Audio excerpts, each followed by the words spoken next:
सांगलीत आता ठाकरेंची शिवसेना आणि काँग्रेसमधील वाद टोकाला पोहोचलाय का, अशी सध्या चर्चा सुरू आहे। मिरजमधील उद्धव ठाकरेंच्या सभेवर काँग्रेस बहिष्कार टाकणार आहे आणि सांगलीच्या जागेचा तिढा सुटलेला नसताना ठाकरेंची चंद्रहार पाटलांसाठी सभा होते। उद्धव ठाकरे आज सांगली आणि कोल्हापूरच्या दौऱ्यावर आहेत। महत्त्वाची बातमी आपण पाहतोय।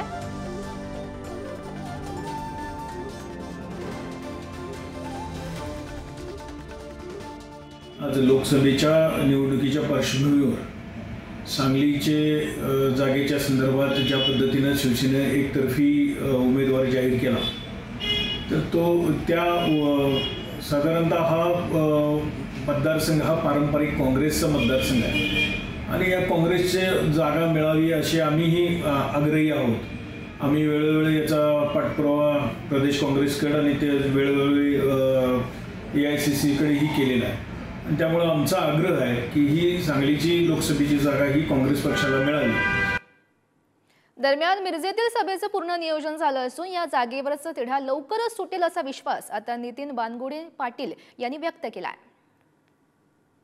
सांगली लोकसभेचा तिढा अद्याप सुटलेला नाही आहे, तरी देखील उद्धव ठाकरे यांची सांगलीतील मिरजमध्ये सभा पार पडते। सांगलीतील कोळेकर मठाच्या ग्राउंडवरती ही सभा पार पडणार आहे। आपण या ठिकाणी पाहतो की मोठ्या प्रमाणात उद्धव ठाकरे यांच्या सभेची पूर्वतयारी करण्यात आली आहे आणि आज सायंकाळी 6 वाजता ठीक उद्धव ठाकरे हे शिवसैनिकांना संबोधित करणार आहेत। गेले महिनाभरच संपूर्ण महाराष्ट्रामध्ये आदरणीय पक्षप्रमुख उद्धवजी ठाकरे साहेब यांच्या जनसंवाद सभा पार पडतायत।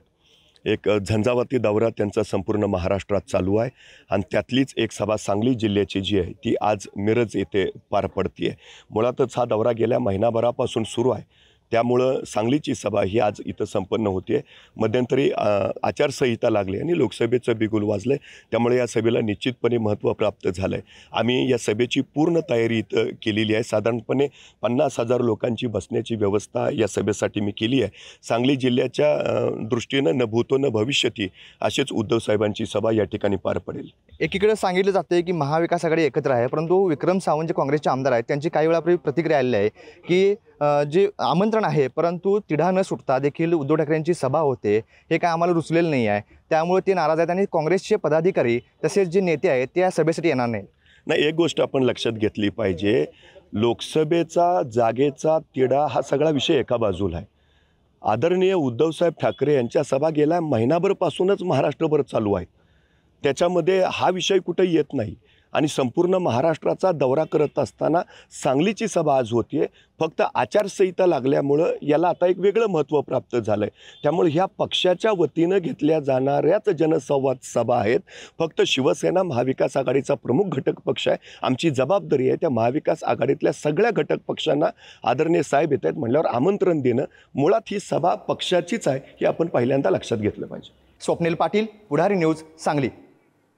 दरम्यान सांगलीच्या जागेवर नाना पटोले यांनी नेमकी काय भूमिका मांडली आहे पाहूयात।